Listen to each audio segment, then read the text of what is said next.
So hello everyone to the JS guy. So आज की इस वीडियो में हम देखने वाले हैं जावास्क्रिप्ट 30 चैलेंज का वन मोर क्वेश्चन, जो कि प्रोमिसेस एंड टाइम का लास्ट क्वेश्चन है। Execute asynchronous function in parallel. So ये एक मीडियम लेवल क्वेश्चन है। सो हमने अभी तक 18 वीडियो ऑलरेडी कवर अप कर लिया है 30 डेज आवर्स की चैलेंज का। मैं इसे एक डेडिकेटेड प्लेलिस्ट पे भी ऐड कर दूंगा। आप उसे प्लीज प्लेलिस्ट को सेव कर लीजिए। सो आपको अपकमिंग वीडियोस अच्छे से नजर आएंगे एक प्रॉपर फॉर्मेट में। सो अब चलते हैं हमारे नेक्स्ट क्वेश्चन की तरफ, जो कि execute asynchronous function in parallel. ठीक है। सो ओके, देखते हैं क्वेश्चन क्या बोला है। हमें गिवन एन एरे है जो कि एसिंक्रोनस फंक्शन है। ओके, जो क्या कहता है, रिटर्न अ न्यू प्रॉमिस। ठीक है, each function in array accept no argument and return a promise, और promises should be executed in parallel. So हमें क्या बोला गया है, हमारे पास एक गिवन एन एरे है। फॉर एग्जांपल कुछ उसके अंदर कुछ पैरामीटर्स है, जो कि मैं ले लेता हूँ function, function 2, function 3, function 4, etcetera. कुछ भी एन नंबर ऑफ एरे है। तो क्या होना चाहिए, ये सब साइमल्टेनियसली एक साथ एग्जीक्यूट होना चाहिए। और वो क्या बोला है, एक न्यू प्रॉमिस रिटर्न करवाना है at the end. So promise के अंदर ये जितने भी सारे फंक्शन है, ये पास करवाना है, एंड ये सब एक साथ एग्जीक्यूट करवाना है। ठीक है, अब देखते हैं नेक्स्ट लाइन क्या बोला है। प्रॉमिस एक्चुअली दो चीज लेते हैं। अगर आपने मेरे पास्ट की वीडियो सब देखा होगा, सो आपको पता होगा प्रॉमिस हमेशा दो चीज लेते हैं, एक रिजल्व और एक रिजेक्ट। ठीक है, हम रिजल्व को मतलब यूज कर सकते हैं देन कीवर्ड से, और रिजेक्ट को यूज कर सकते हैं कैच कीवर्ड से। अब रिजल्व अगर, ठीक है, अगर ये सब परफेक्टली साइमल्टेनियसली वर्क कर गए, देन तो हमें रिजल्ट प्रिंट कर देंगे, या फिर एक कोई भी इसका रिजल्ट को रिटर्न करवा देंगे। अगर इसमें कुछ एरर आ गया तो वो कैच करेगा एरर को, और वो रिजेक्ट हो जाएगा। ठीक है, व्हेन ऑल, अब देखते हैं प्रॉमिस रिजल्ट हुआ देन क्या स्टेट होगा, एंड प्रॉमिस रिजेक्ट हुआ देन क्या स्टेट होगा। ठीक है, अगर प्रॉमिस रिजल्ट हुआ, then when all the promises return from function they result successfully. ठीक है, अगर रिजल्ट हो गया तो successfully, they were result successfully in parallel. मतलब जो भी अगर वो प्रॉमिस रिजल्ट होता है, तो वो पैरेलली, मतलब सब कुछ प्रॉमिस फंक्शन रिजल्ट होना चाहिए पैरेलल वे पे। Should be array, the result value of the promise should be an array of all the result value in the promise in the same order. यहाँ पे क्या बोला है, जब अगर वो रिजल्ट हो गया तो वो एक एरे के फॉर्म में रिजल्ट होना चाहिए। ठीक है, सो the promise should be resolved when the asynchronous function in the array has been completed execution in parallel। पर ये कब मतलब रिजॉल्व होना चाहिए, जब ये सब एक मतलब जो पैरेलल पे एग्जीक्यूशन अपना कंप्लीट करेंगे तब। ठीक है, समझ आ गया। रिजल्व क्या स्टेटमेंट बोल रहा है, रिजल्व बोल रहा है कि हमें एक एग्जीक्यूशन को मतलब रिजॉल्व करना है, पर उसका दो कंडीशन है। पहली बात तो वो एक एरे के फॉर्म में होना चाहिए, और सेकेंडली वो सब पैरेलली एग्जीक्यूट होना चाहिए। ठीक है, ये तो हो गया रिजॉल्व का स्टेटमेंट। अब देखते हैं रिजेक्ट का स्टेटमेंट क्या बोल रहा है। रिजेक्ट का स्टेटमेंट बोल रहा है when an promise return from function way rejected. ठीक है, जो प्रॉमिस रिटर्न हो रहा है, जो प्रॉमिस रिटर्न हो रहा है, अगर वो रिजेक्टेड है, then then promise should also reject with the reason of first rejection. ठीक है, अगर वो एक, अगर ये रिजेक्ट हो गया, फॉर एग्जांपल ये रिजेक्ट हो गया, सो ये क्या करना चाहिए। ओके, मैं सिर्फ कॉपी पेस्ट कर लेता हूँ, control C and control V. ठीक है, सो अगर ये एक मतलब रिजेक्ट हो गया, सो फॉर एग्जांपल हम देख लें कि फंक्शन 1 अच्छे से काम कर रहा है, फंक्शन 2 अच्छे से काम कर रहा है, पर कुछ रीजन से फंक्शन 3 अच्छे से काम नहीं किया, देन तो ये एरे रिजल्ट होगा नहीं, क्योंकि इसके अंदर तो कुछ पैरामीटर है जो कि सभी को साइमल्टेनियसली रन कराना चाहिए। तो ये केस में क्या होगा, हमारे पास एक रिटर्न हो जाएगा क्या, कि फंक्शन 3 हैज सम एरर। और function three has some value जिसके कारण वो रिजेक्ट हो गया। ठीक है, सो समझ आ गया हमारे रिजेक्ट क्या बोलते हैं और प्रोमिसेस क्या बोलते हैं। सो हम चाहे तो इसे एसिंक और अवेट के हेल्प से भी हम करेंगे, पर ये एक तरीका है, आप कर सकते हो, पर फिलहाल मैं इस वीडियो के लिए मैं एसिंक अवेट को यूज नहीं करूंगा। सो स्टेप बाय स्टेप चलते हैं, हमें क्या एक्चुअली बताया गया है। हमें सिंपली बताया गया है कि सबसे पहले तो हमें एक न्यू प्रॉमिस बनाना पड़ेगा। So new promise equal to, जिसके अंदर दो पैरामीटर होगा, resolve as well as reject. ठीक है, सो मैं इसे एक एरो फंक्शन पे डाल देता हूँ, सो बेटर होगा। सो अब एरो फंक्शन पे हमें क्या करना पड़ेगा, हमें एरे का लेंथ चेक करना पड़ेगा। ठीक है, सो अब ये एरे कहाँ पे है, ये फंक्शंस के अंदर है। फंक्शंस तो हमें सिंपली क्या करना पड़ेगा, एरे तो बोल के कुछ हमें दिया नहीं गया, हमें फंक्शंस बोला गया है, तो फंक्शंस के अंदर हमें एरे का रेंज भी मिल जाएगा और फंक्शन का जो कितना टाइम तक वो रन करेगा एग्जीक्यूशन, तो हमें उसका उधर लेंथ भी मिल जाएगा। अब लेंथ मिलके हमें क्या करना पड़ेगा, हमें सिंपली वो लेंथ को चेक करेंगे कि वो साइमल्टेनियसली जो पहला इंडेक्स से सेकंड इंडेक्स से थर्ड इंडेक्स से हमें चेक करना, हमें एक एक करके सबको रिटर्न करवाना है साइमल्टेनियसली पैरेलली, और उसके बाद हमें उसे रिटर्न करवाना है। सो सिंपल क्या करेंगे हम, okay, let result equal to res equal to एक एरे लेंगे। ठीक है, जिसके अंदर मैं सिंपली क्या करूंगा, फंक्शन का लेंथ को एक्सट्रैक्ट कर दूंगा। ठीक है, सो यहाँ पे क्या करेगा, जो लेंथ आएगा वो एक एरे के फॉर्म पे स्टोर हो जाएगा।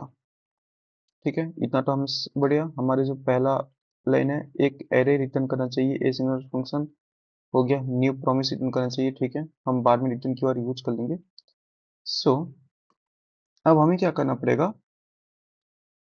ठीक है, डन, अभी के लिए इतना सही है। ठीक है, अब देखते हैं, हमें एक फॉर लूप यूज करना है। आप चाहे तो कोई भी सा भी फॉर लूप यूज कर सकते हो, मैं यहाँ पे for normal for loop use करूंगा।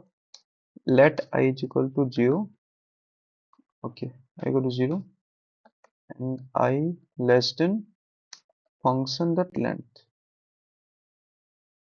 Function dot length. यहाँ पे मैंने एरे पे कन्वर्ट किया है, तो मैं res को डायरेक्टली ले नहीं सकता, मुझे फंक्शन डॉट लेंथ तक ही जाना पड़ेगा। ठीक है, done, functions dot length, okay, अभी फंक्शन सेटिंग, सो आप इसे थोड़ा ध्यान पे रख लीजिए, फंक्शन डॉट लेंथ, और मैं क्या करूंगा, सिंपली आई को प्लस प्लस करते हुए आगे जाऊंगा। ठीक है, डन। अब मुझे क्या करना है, फंक्शन का जो इंडेक्स वैल्यू है, फॉर एग्जांपल मैं यहाँ पे थोड़ा एक बता रहा हूँ, यहाँ पे 1 2 3 है। सो मुझे क्या करना है, इसके ऊपर अभी एक्सप्रेशन अभी परफॉर्म करना है, तो मैं क्या करूँगा, फंक्शंस, ओके, मैं इसे कॉपी पेस्ट करता हूँ, yes, functions of I value, functions of I value पे अगर ये पहला वैल्यू सही है तो इसे रिजॉल्व कर दो। तो रिजॉल्व के लिए हम क्या करते हैं, देन कीवर्ड यूज करते हैं। देन क्या करेगा, रिजल्ट को एक एरो फंक्शन हम डिक्लेयर कर देते हैं, यहाँ पे बेटर होगा। ओके, यस,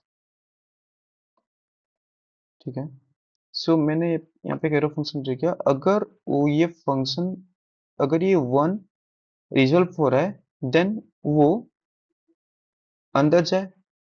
ठीक है, सो अब क्या करेगा, results of I equal to result, तो अब क्या करेगा, जो रिजल्ट आएगा, जो अगर ये प्रॉमिस रिटर्न कर रहा है, देन वो रिजल्ट कुछ पास करेगा, तो ये क्या करेगा, res ऑफ आई, जिसका पहला इंडेक्स, अब ये एरे जो फॉर्म होगा कुछ इस तरीके से फॉर्म होगा, 1 2 3 एक्सेट्रा।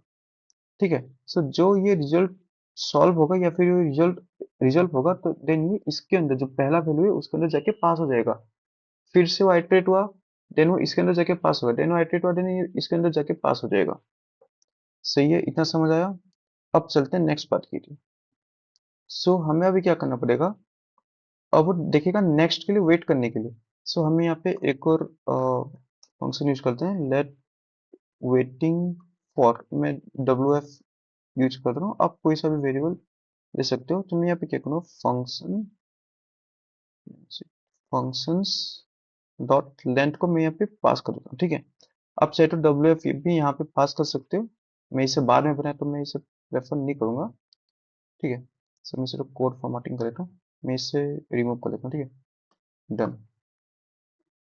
ओके, अब मुझे क्या करना पड़ेगा, वेटिंग जो इसका जो लेंथ है, ठीक है, जो फंक्शंस का जो लेंथ है, फॉर एग्जांपल इसका अभी लेंथ है 8 और अभी इसका लेंथ है 3, हम इसे देख के चलते हैं। सो अब इसे क्या करना पड़ेगा, अब इसे माइनस भी तो कराना पड़ेगा, क्योंकि अभी इसे रिवर्स मतलब उसे एक एक उसका वैल्यू को कमाना भी पड़ेगा। सो यहाँ पे क्या करूंगा, डब्ल्यू एफ माइनस माइनस, ठीक है। अब मुझे चेक करना है, अब मुझे चेक करना है, इफ कंडीशन में लगाता हूँ, if W F equal to 0, अगर ये 0 हो गया तो हमें क्या करना है, तो रिजल्व करवा देना है, क्योंकि हमें एक एक करके आइटरेट करवाना है ना। तो ये रिजॉल्व कर दो इसे, ठीक है, रिजॉल्व करके आरईएस पे स्टोर कर दो, ठीक है। देन अगर इतना हो गया, सो सिंपली मैं क्या करूंगा, देन कीवर्ड का यूज करके, ओके, सो यहाँ पे मैं करूंगा, अगर ये रिजल्ट हो गया देन तो रिजल्ट को कैच करेगा, अगर वो रिजेक्ट हो गया देन वो कैच करेगा किसको, रिजेक्ट, ठीक है। अगर रिजल्ट हो गया देन तो वो रिजल्ट के अंदर वो जाके स्टोर हो जाएगा, पर अगर वो कैच करता है मतलब बेसिकली रिजेक्ट करता है तो रिजेक्ट हो जाए, बेसिकली वही है। सो इतना ही, आई थिंक मुझे ये जो कैच वैल्यू है, मुझे इसे देन के बाहर लिखना पड़ेगा मे बी।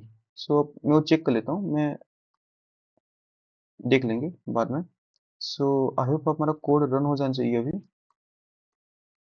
सो मैं इसे थोड़ा, जो मैंने एक्स्ट्रा चीज लिखा था मैं उसे थोड़ा कट कर लेता हूँ, ठीक है। सो देख सकते हो आप, minus minus if catch then follow, okay सही है। मैं एक बार कोड चेक कर लेता हूँ, आप भी कोड चेक करना एक सही आइडिया रहता है सबका। ओके, न्यू प्रोमिसेस, ओके, यहाँ पे रिटर्न तो करना पड़ेगा ना, रिटर्न तो न्यू प्रोमिसेस, ओके। देन इसका है फंक्शंस का, तो ओके, फंक्शन फॉर लूप के लिए ये पैकेट किया, पर मुझे इसके लिए भी एक बनाना पड़ेगा, ओके, ये बना हुआ है, ठीक है, ओके। सो आप इसे रन करके देखते हैं, लेट्स सी आउटपुट आ रहा है कि नहीं। ओके, रन टाइम एरर आ रहा है, सो देखते हैं क्या रन टाइम एरर आ रहा है। ओके, मैं यहाँ पे आई थिंक, ओके, मैंने इसे प्रॉमिस जो कैपिटल पी दिया, ठीक है। सो प्रॉमिस रिटर्न करेगा। अब मुझे इसके अंदर एक जो एरो फंक्शन का मैंने थोड़ा गलत लिख दिया था, यस। सो वही मैं, मुझे लग ही रहा था कि कुछ तो एरर आ सकता है, क्योंकि यहाँ पे मैंने एक ब्रैकेट छोड़ दिया था, ठीक है। So let's see,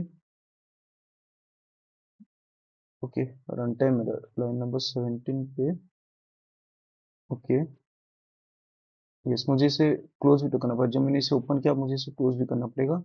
so yes, कुछ कुछ एरर आ रहे हैं, आप भी इसे एरर फाइंड आउट कीजिएगा। ओके, रन टाइम एरर क्या बोल रहे हैं, डॉट कैच, यस, मुझे लग ही रहा था कि मुझे जो कैच है इफ स्टेटमेंट के बाहर यूज करना है। सो सिंपली मैं इसे कट करता हूँ, इसमें डॉट पेस्ट कर देता हूँ, ठीक है। सो अब इसे रन करता हूँ, शायद ये रन हो जाना चाहिए may be, let's see, yes, ये एक्सेप्ट हो गया। सो अब इसे सबमिट भी कर लेते हैं, ठीक है। सो डन, मे बी ये सबमिट हो रहा है, लेट्स सी, ओके। सो मैंने कल ही आपको बताया था कि VS कोड का एक फीचर है, अगर आप इसे कोड को रीसबमिट करोगे तो आपका कोड ऑप्टिमाइज होगा। अब देखो 80% को बीट कर रहा है, अब देखते हैं नेक्स्ट टाइम फिर से अगर सबमिट कर लें तो कितना परसेंट को बीट कर रहे हैं। कि अभी 86% को बीट कर रहे हैं। सो कुछ इस तरीके से आप भी मतलब ये लीड कोड का आप फीचर तो नहीं बोलूँगा, कुछ बग है, आप इसे यूज़ कर सकते हो आपका कोड को ऑप्टिमाइज़ दिखाने के लिए। सो आज के लिए बस इतना ही, मिलते हैं कल।